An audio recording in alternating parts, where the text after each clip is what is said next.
Hello friends, welcome to our channel easy shorts of learning. आज का मेरा video labour cost control के ऊपर बेस्ड है, कॉस्ट अकाउंटिंग के अंदर। सो फ्रेंड्स, यदि अभी तक आपने मेरा चैनल सब्सक्राइब नहीं करा, प्लीज़ सब्सक्राइब माय चैनल। और अभी तक मैंने जितने भी वीडियोस बनाए उनकी वीडियो लिंक्स डिस्क्रिप्शन में शेयर करे हैं, so please go through it. किसी भी ऑर्गेनाइजेशन की यदि हम बात करते हैं, चाहे वो मैन्युफैक्चरिंग ऑर्गेनाइजेशन हो, जैसे वहाँ पे प्रोडक्शन प्रोसेस कंडक्ट होता हो, प्रोडक्टिव एक्टिविटीज होती हो। फॉर एग्जांपल एमआरएफ टायर्स, जहाँ पे टायर मैन्युफैक्चर होते हैं, या फिर नॉन मैन्युफैक्चरिंग ऑर्गेनाइजेशंस जैसे सर्विस ऑर्गेनाइजेशन, जहाँ पे लोगों को सर्विस प्रोवाइड की जाती हो, बैंकिंग या इंश्योरेंस सेक्टर। दोनों ही ऑर्गेनाइजेशन में सबसे इम्पोर्टेंट इनपुट होता है जिसको अपन मैन बोलते हैं, यानी लेबर। लेबर एक बेसिक इनपुट होता है किसी भी प्रोडक्शन प्रोसेस में या किसी भी ऑर्गेनाइजेशन में। लेबर में दोनों इंक्लूडेड होते हैं, चाहे वो एम्प्लॉयज हो या वर्कर्स हो। अब यहाँ पे हम लेबर को दो पार्ट्स में डिवाइड करते हैं। पहले डायरेक्ट लेबर, यानी वो लेबर जो डायरेक्टली मैन्युफैक्चरिंग एक्टिविटी में एंगेज होती है।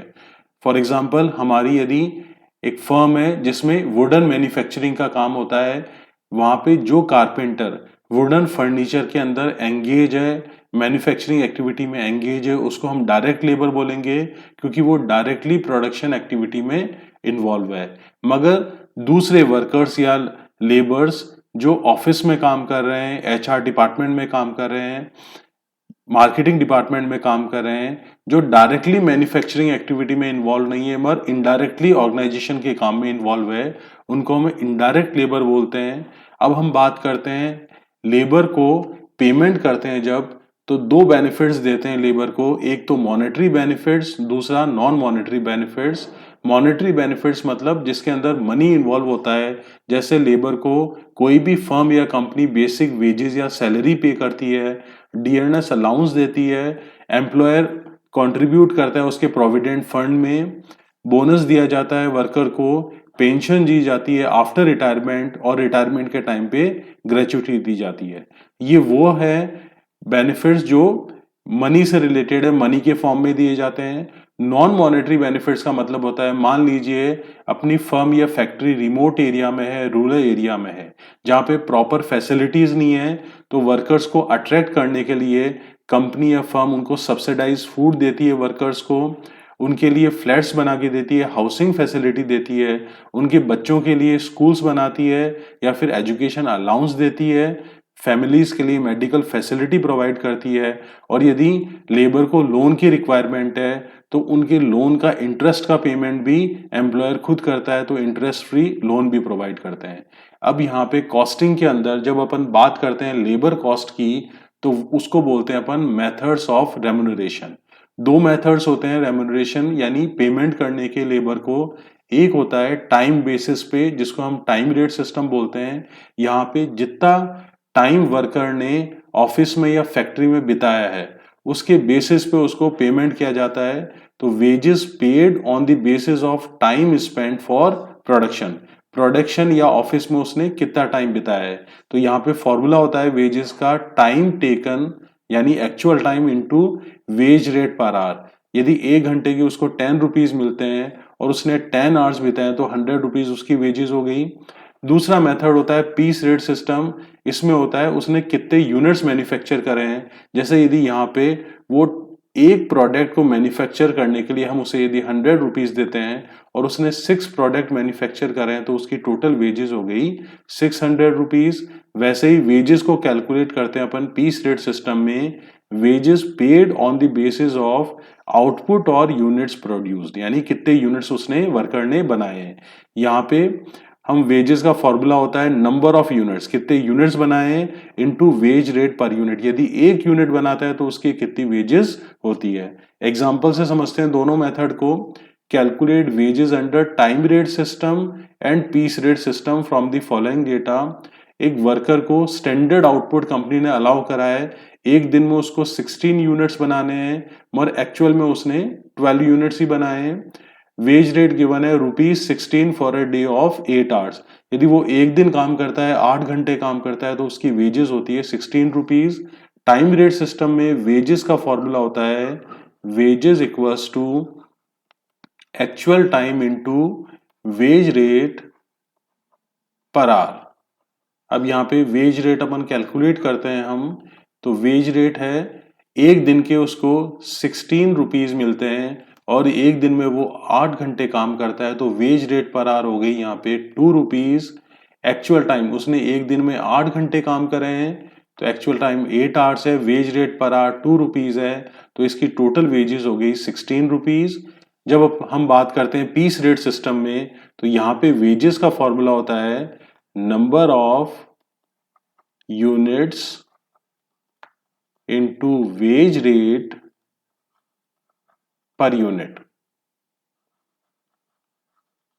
अब वेज रेट कैलकुलेट कर लेते हैं। सबसे पहले वेज रेट पर यूनिट है, एक दिन के वर्कर को 16 रुपीज मिलते हैं और एक दिन में कंपनी के अकॉर्डिंग उसको 16 यूनिट्स बनाने हैं, तो पर यूनिट उसकी वेज रेट हो गई ₹1। नंबर ऑफ यूनिट्स उसने बनाए 12। एक यूनिट के यदि उसको ₹1 मिलेगा तो 12 यूनिट के ₹12। यहाँ पे उसकी, यदि हम बात करें टाइम रेट सिस्टम और पीस रेट सिस्टम की, तो टाइम रेट सिस्टम में उसकी वेजेस ज्यादा है 16 रुपीज। दूसरा एग्जांपल से और क्लियर हो जाएगा। Calculate wages under time rate system and piece rate system from the following data. Standard output यहाँ पे कंपनी ने कहा है उसको 200 यूनिट्स बनाने हैं एक वीक के अंदर, जिसमें 45 आवर्स वो काम करेगा।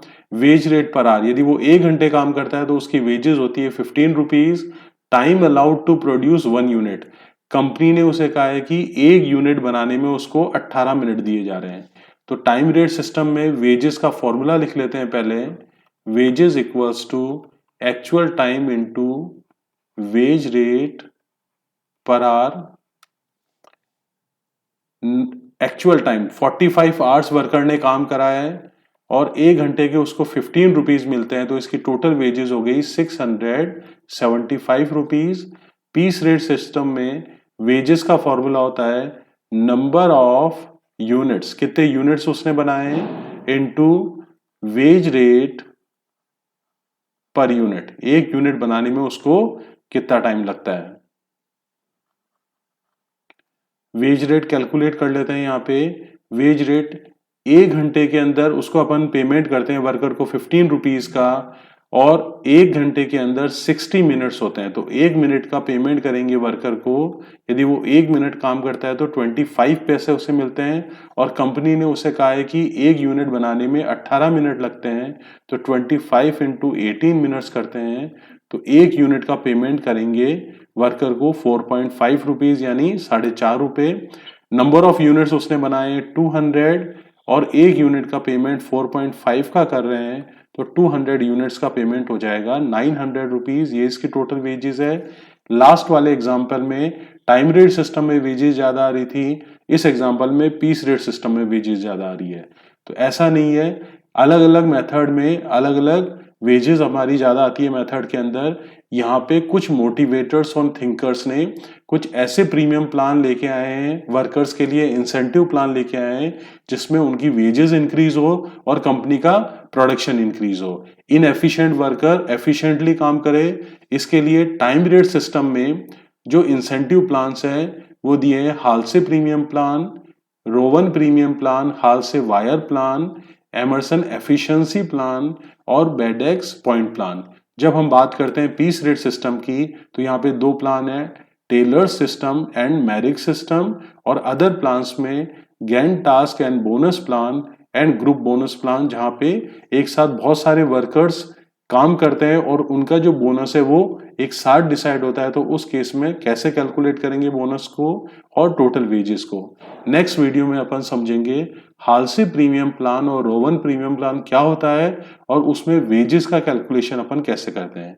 सो फ्रेंड्स, यदि आपको मेरा वीडियो अच्छा लगा, please share this video and subscribe the channel. Thank you so much, have a nice day.